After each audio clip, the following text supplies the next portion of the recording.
Kamerdeki sohbet.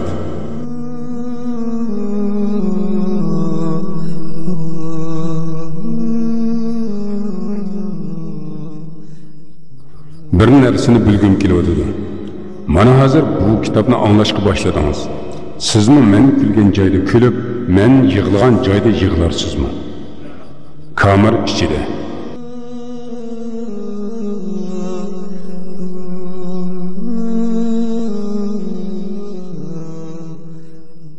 Birinci kısım. 12 yıldan beri türmelerde yetip yürüyen adamım.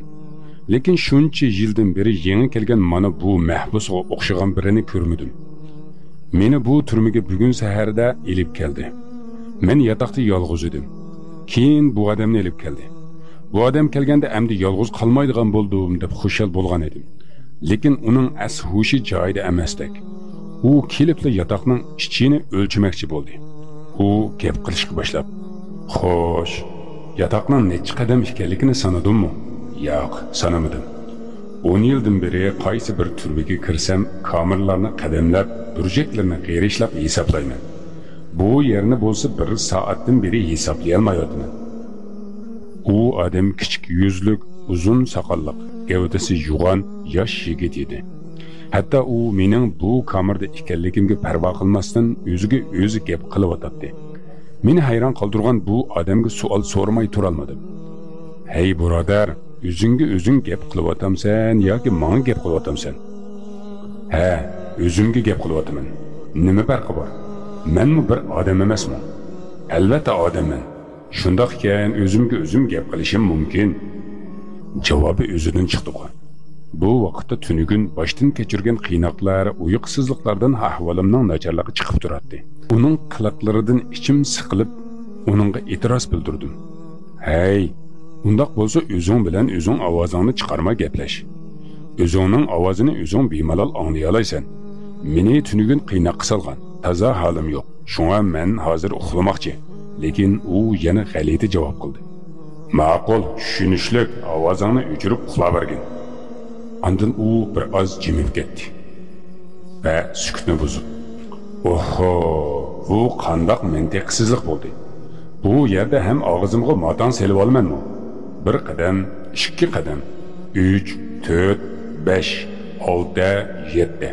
Bu kamer uzunisiga 7 qadam. Hem hesaplayman, hem gap qilaman. Hech kim olisholmaydi. Tushunarlikmi?" Nahayda ochiqim kelsa-mu, uning gaplarini anglamas qildim. "Ovozingni chiqarmay gaplash dedim-ku. Nimishqa tushunmaysan?" "Ma'qul. Hey, itbeshingni qaturma. Endi kenglikni hisoblab chiqaman. 1, 2, 3, 4. Voy, bu nimanchikan? Texi 3 qavatlik karvat qo'yishibdi. 10 yildan beri birinchi qatim bundoq keng kamerda tunji yetishim. Bu yerda ot choptirishmi bo'lar ekan? Ay, odamlar nima degan keng joylarda yashaydi va?" Ondan men tarafga o'rilib, menga gap qilishga boshladi. "Ha, eyda, sen qaysi jinoyat bilan qamoqqa elinding?" Men necha yildan beri bu savolga javob berishdan o'zimni elib qochatdim. Chunki etsam xijil bo'laman. Aytmasam baribir boshqa biridan anglaydi. U mening xiyol bilan jimib qolganimni ko'rib, meni gap qilishga zo'rladi. "Buqadak turmay qilmishingni ayt. Et bilan yetibdimanmi, bit bilan yetibdimanmi, bilib olayda." Bu gapni anglab xijillikdan aran javob qaytirdim. "Nomusga tajovuz qilish." Meni boshqalar to'zoqqa tushirgan. U tentakka o'xshash dag'dirab menayotgan o'rnida tuyuqsiz to'xtab, menga nafrat bilan qaradi va qapqini turib yaramga tuz sepishga boshladi. "Nomusga tajovuz qildim degan. Ammo sen uncha nachar nomussizlarga o'xshamaysan, bo'lmasa. Kechicha so'roqda qattiq qiynashdi deding ha? Tushunarlik. Saqchilar seni silab qo'llaringni tutib qo'yishibdi-da." Men buningdan ilgari poytaxtga turmada edim. Turma saqchilari jinoyatimdan xabar topibdi. Ustiga ustak u qizning yoshi kichik edi. Amaldorlar u qizni o'z qizidek ko'rishib, kechicha meni azoblab chiqishdi. Toza bilan bo'pti. Qo'llari dard ko'rmasin ularning. Uyalmadingmi hech? Kichik qizning nomusiga qandaqmi tekkansan? Bolalarga qiziqsang, o'zingni doktorga ko'rsatsang bo'lmasmidi? Endi o'zimni o'ylab qoldim. Sendek buzuq bilan bir kamerda qandaqmi bila turarman? u yana bir oz u yoqdan bu yoqqa minib o'dilimga kelganda to'xtadi-da, kutilmaganda yuzimga tukirib tashladi. O'rnimdan turib urishni o'yladim, lekin qo'limni ko'tarishga majolim yo'q. Shuning uchun uningga yelinishga boshladim. "Menga qara birodar, bu paskashlikka qo'l uzatganimda 15 yoshda edim. Ichimlikka dori qo'shib ichirishgan ekan. Qiz 11 yoki 12 yoshda edi. Nihoyatda ochiq kiyinib olgan ekan. U qiz menga chaqchaq qilishga boshladi. Biz uyning hovlisida edik. Keyin men bilan uy ichiga kirdi. Keyin u qiz sho'xliqini davom qilaverdi. Nadan onasi qizlarning o'g'illar bilan qandoq muomala qilish kerakligini o'rgatmaganmikin? O vaqtda o'zimni yo'qotib qo'ygan edim. Yosh yigitning hissini qo'zg'atib qo'ysa, uningdan nima kutish mumkin? Ondan shu paskashlikni qilib qo'ydim.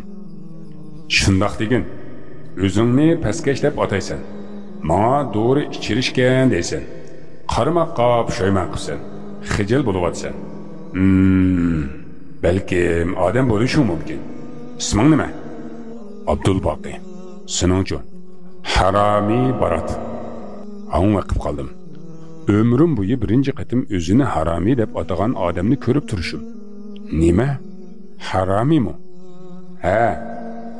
Nimishqa seni haromi deyishlarini xohlaysan?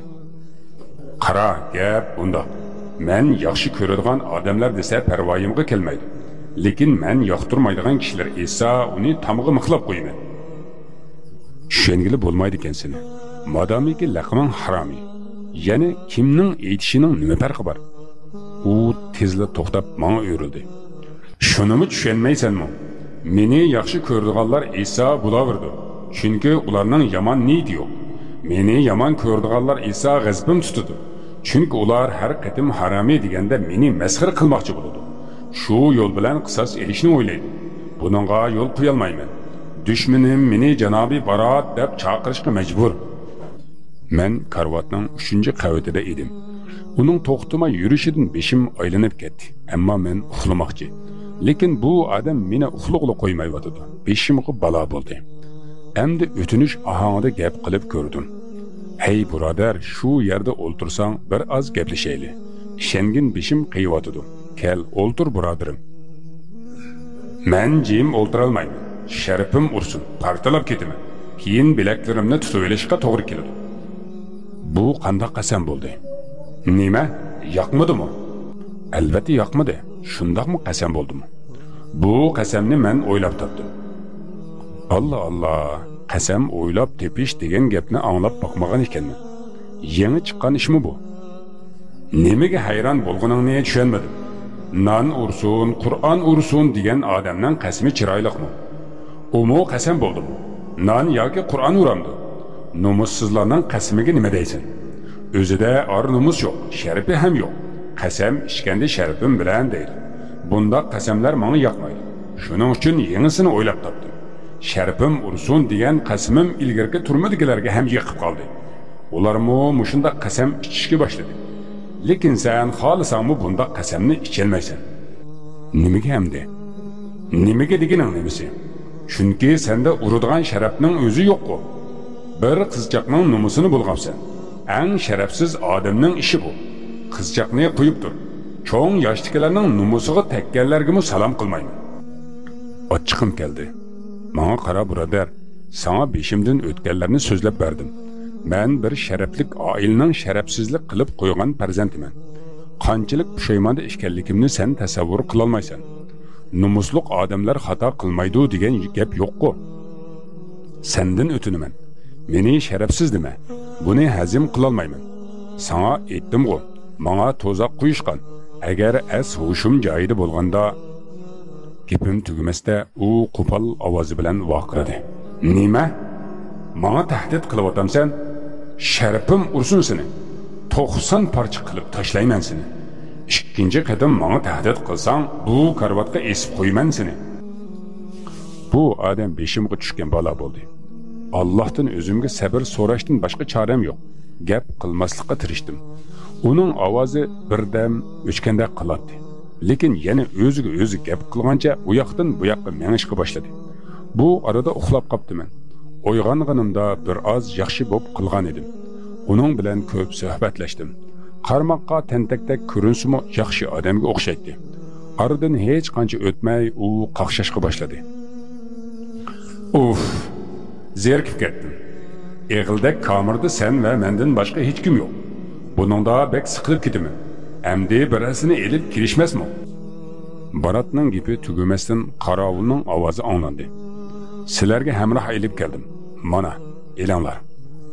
Kamirga kirgan mahbus turgan yerida qetib qolgach, ikkilimizga ham vaqtidek tikilib qarab turardi. Bu Baratning qarshi shakli ekan. U oz degandimi 200 kilo keladi. Barat assalomu alaykumni unutib tamdan chiqqan putoqdek gap qilishga boshladi. Bu ahvoling nima?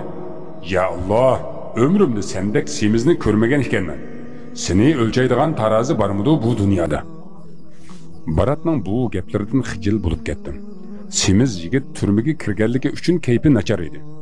Bundaq ahmoqona savolni anglab hayron bo'lib qoldi. Bu semiz bizni turma nazoratchisi deb o'ylab qoldi-da, yig'lab turib so'radi. Bu yer qandoq joy? Janob nazoratchi, vallahi bu yerda men tura olmayman. O'tinay, meni tezroq chiqarib qo'ying. Barat kulgi qilish uchun bundoq odamni qizibmi topolmagan bo'lar edi. Uningga darhol javob qaytardi. Albatta janob, siz bu yerda qola olmaysiz. Sizni tezlik bilan chiqarib qo'yamiz. Men yangi kelgan mahbusni emas, ko'proq Baratni kuzatib turar edim. Uning yuz ifodasi, gap qilishlari va harakatlari to'liq qiziqarli bo'lib, kulgimni keltirib etgan edi. Uchinchi mahbus ta hozirgacha o'rnida medirlamay turibdi. Yeshi texi 30 ga yetmagan semiz yigit yig'lig'ach olajo'qi gaplarni tugatmagan edi. Voy Allohim, men bu joyga chidolmayman. Bundoq yerga aslo o'rganmaganman. Ishining men qat'iy chidamliq odam emas. Bu gap Baratning ochiqini keltirib etdi. U yangi mahbusning oldiga bordi-da, yeridek bo'lib gap qilishga boshladi. Nima deganing bu? İştin tarqagan. Biz chidamchan bo'lganimiz uchun bizni bu yerga solabdi-da. Chidalmasmish. Bu bizga haqorat-ku. Bundan keyin gapingni o'ylab qil. Tantakliking bizga oqmaydi. Bo'lmasa terangni suyib olaman. Semiz qattiq qo'rqib ketdi. O'tinay, teramni so'ymang. Hargizmi aytmayman endi. Uchinchi mahbusning nihoyat go'l ekanligini Barat bir oz tushunib yetgan edi. Bo'pti, so'ymayman. Bar, karvatning ikkinchi qavatiga chiqib as hushingni yig'ib ol. Isming nima? Muxlis. Mening Barat. Bilamsan shuni? Balaligimda men onamning erki toychiqi edim. Qani, qanda chiqsang chiq, karvatning ikkinchi qavatiga. Yuzi qizirib ketgan Muxlis yig'lagan peti e'tiroz bildirdi. Xudo saqlasin. Bu karvatga dunyoda chiqa olmayman.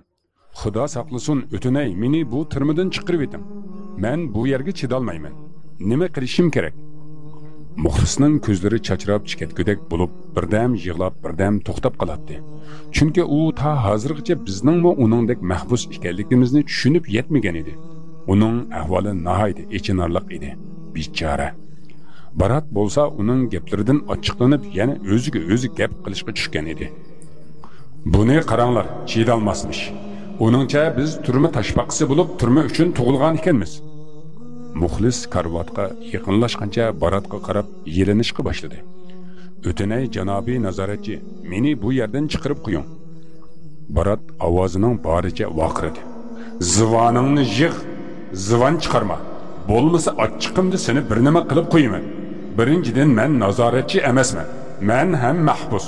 Ikkinchidan biz seni chiqara olmaymiz. Ko'z yoshlari to'xtamagan Muxlis yana savol so'radi. Bu yerdan kengroq sirtlar ko'rinib turadigan, ichidagi keng, cho'ng karvat quyilgan boshqa kamir yo'qmi? Barat o'zini tutolmay kulib tashladi. Albatta bor janob. Ichida kichik o'stanglar bor, atrofiga gullar tikilgan. Xizmatchilar har xil sovuq ichimliklarni elib keladi. Ashu joyga berishni xohlaysizmi? Muxlis bu gapga to'liq ishondi. Rost shundoqmi? Xudoyim sizni asrasin. O'tinay, meni hozirla shu joyga yo'tkab qo'ying. Barat ochiqida pirqirab ketdi. Men Muxlisga bu yerni tushuntirishga urindim. Menga qara birodar, bu yangi ichilgan kamir. Ilgari bu kamirda yemeklik saqlashar ekan. Yurtimizda Xitoy zulmi eshib ketdi. Shuning uchun zolim Xitoylar turmalarni gunohsiz Uyg'ur mahbuslar bilan to'shtiribdi. Bu Kamir turmining eng cho'ng yotqi va mahbuslarning soni eng oz hisoblanadi. Allohga shukr qilib karvatga chiq. Senmi bu yerga moslashishga tirishqin. İnson degan hamma narsaga kunadi. Sen ham kunasan. Xudo saqlasin, nemishqa men kungidakman. Men bu yerda qolmoqchi emas. Barat chidolmay yana vaqirdi. Turmadan shunchalik qo'rqib turib nemishqa jinoyat qilding? Durust yashasang bo'lmasmidi? Halating va gaplaringga qaraganda o'qigan odamga o'xshaysan. Men jinoyat qilmadim. Mundaq degan, masjidga ketayotganingda tutib elib kelish. Bu qatim Baratga men savol qo'ydim.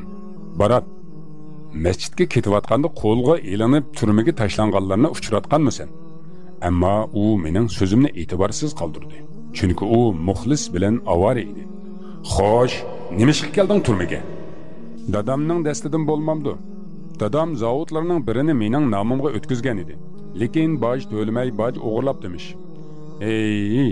Shuning bilan saqchilar meni tutib aklishdi. Dadamning qurboni bo'ldim. Lekin u meni qutqizdi. Bu yerning bunchalik nacharligini bilganida allaqachon meni elib chiqargan bo'lar edi. Barat bu qatim menga qarab gap qildi. Ko'rdingmi? Bir kim kelsin degandek bir taqqa tuqqa guydun biri kepti.